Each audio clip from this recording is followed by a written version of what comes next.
بسم الله الرحمن الرحيم. كلمتين من الكابتن ريشة، بس تعليق على فضيحة الخروج بتاعنا من الكونغو امبارح. انا لاحظت يا جماعة ان في بعض التصرفات المغفلة، بعض التصرفات العبيطة حصلت امبارح او بتحصل برضو النهاردة من بعض الصفحات وكده، اللي هو يقول لك عايز يقلب الخسارة لاهلي وزمالك. بمعنى التصرفات، طبعا انا مش دعوه بالاشخاص، لكن بتكلم على التصرف اللي هو عايز يقول لك ايه. بص يا عم بقى، ايه لو انت اهلاوي مثلا، فتلاقي واحد مثلا اهلاوي يقول لك ايه: يا جماعه الخير، ده شفت بقى احمد السيد زيزو اللي طالعين بيه القلعه وفرحانين بيه وعاملين. ده طلع لعيب تعبان ازاي، ده هو منفوخ، ده بالونه على الفاضي، ده لعيب تعبان، لعيب ملوش لازمه. او يجي لك واحد تاني يقول لك والله ده بص بقى، ده ابو جبل، لو واحد زملكاوي يقول لك ابو جبل مثلا الاهلي شربه. طب هو عايز بقى يعلم على الاهلي مثلا او حاجه، يقول لك ايه ابو جبل بقى بيطير على ناحيه واحده، وابو جبل تعبان وانتوا لبستوه وشربتوه، وخلصنا بقى من الجون الشناوي اللي ما بيفردش دراعه لواحد ما بيطيرش غير على زاويه واحده. يجي لك واحد تالت بقى اصلا يقول لك والله الحمد لله يا عم، مش عارف محمد حمدي ده كان هيجي الاهلي ازاي، ليه يابا الحاج؟ يقول لك والله اصل انت شفت بقى مش عارف يرفع، مش هو لعيب تعبان ولاعيب. ده بيراميدز عشان ما يخلوش يروح الاهلي دفعوا له ملايين ومليارات، وقعد بقى يقعد يحكي لك حواديت يعني. او والله مثلا شوف انت بقى، ده لو كان خد حسين الشحات وقفشه كان المنتخب هيبقى شكله عالمي. ده لو مش عارف خد اللعيب، لو خد عواد ويبقى ذنب عواد ومش ذنب عواد، وعواد ده يعني نوير في عز مجده. فلو شفت بقى ده لو خده بقى ما كانش دخل فينا جوان، وما كانش حصل وبتاع. او يقول لك ده لو لعب مثلا ياسر ابراهيم مكان مش عارف حجازي، او ما كان خده من الاول، مثلا خد ياسر ابراهيم من الاول مكان بقى احمد سامي وعلي جبر، كانت الدنيا، كانت مصر دي هتقلب دفاع ايطالي مره واحده يعني.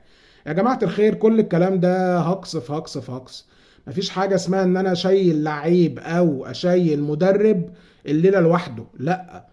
انا عندي لعيبه كانت عايزه تتضرب 100 قلم على وشها طبعا، بسبب مثلا يعني معظمهم اللي السبب في الجون بتاعنا، الجون اللي لبسناه من الكونغو، اللي هم واقفين كل واحد واقف رافع ايده ومش عارف مفيش حد واخد باله الكرة رايحه فين اصلا، ولا عارفين قانون الفار، ولا عارفين ايه اللي بيجرى، ولا يعني ما تفهمش في ايه. عايزين الحكم يلغي الجون عشان رمية التماس كانت لينا. هم اخترعوا قانون جديد يعني. طيب ده جزء من الموضوع. عندي لعيبه قصرت، وعندي لعيبه ما ينفعش تخش المنتخب تاني، زي مثلا مهند لاشين. ما ينفعش ان انا ابقى لعيب دولي ولاعيب كبير وبلعب في فرقه المفروض بيتقال انها كبيره وهي مش كبيره طبعا، زي بيراميدز، وفي الاخر يجي نتزنق له في الشوط يقول لك والله معلش يعني يطلع ابراهيم فيقول لك والله انت عارف ان هو مش هيشوط ليه يا عم ابراهيم؟ يقول لك يا عم هو كان معايا في البرنامج وقال ان هو من الموضوع مأثر عليه نفسيا، فهنلبس ابو جبل هو اللي يشوط. هو طبعا مش هو ده السبب الوحيد، بس هو ده بيقول لك ان انت عندك حالة عدم تركيز في الفرقة كلها. ومع ذلك مش ده برضو السبب الاولاني. السبب الرئيسي يا جماعة اللي احنا لازم نتكلم عليه هو اتحاد الكورة. ما ينفعش ابقى انا عندي اتحاد كورة فاشل، اتحاد كورة يعني مش يعني ما لهمش فيها اصلا كلهم. والكلام ده احنا مش بنتكلم في اتحاد الكورة ده، اتحاد الكورة دوت واللي قبله واللي قبله كمان. احنا ما عندناش خطة واضحة لأي حاجة، ما عندناش خطة واضحة للمدربين، ما عندناش خطة واضحة للعيبة. طب اتحاد الكورة اللي موجود او اللي قبله او اللي قبله، بقالنا 10 بقالنا اكتر من 10 سنين بنلعب من غير جمهور يا جماعة.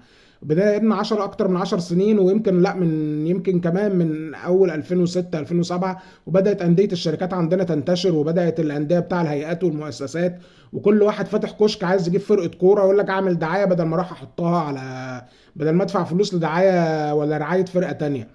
ده كلام تهريج. انت عمرك ما يبقى عندك دوري قوي طول ما انت عندك شركات ومؤسسات، طول ما انت ما عندكش اتحاد كوره عارف يخطط ولا عارف يظبط اعداد الفرق في الدوري، طول ما انت عندك اتحاد كوره ما عندوش ب 2 جنيه فهم. لان انا لما اقول والله انا همشي فيتوريا، ماشي، ومين اللي هيجيب اللي بعده؟ هيجي واحد تاني. طيب ماشي، هيجي هو نفس الاتحاد هيجيب مدرب تاني. فاحنا ما عملناش حاجه، وكويس ان احنا خرجنا، لان احنا اللي بنعمله بقالنا سنين من ايام كوبر حتى، وان احنا بنحط التراب تحت السجاده وخلاص وبنداري الفضيحه.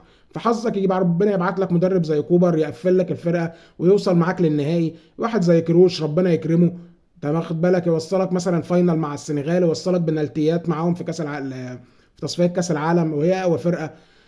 فكل ده يا جماعة الخير من الآخر اتحاد الكورة هو اللي لازم يمشي، هو اللي يتحاسب الأول قبل ما نروح نحاسب مدرب، أو قبل ما نحاسب اللعيبة. وبلاش نتجرر لفكرة أهلي وزمالك يا جماعة، احنا بنتكلم عن منتخب بلد. المفروض طلع الأهلي والزمالك بره الحسبة دي، وركز مع اتحاد الكورة الفاشل، أولهم حازم إمام، وبعد كده كل أعضاء المجلس دول لازم يمشوا. السلام عليكم.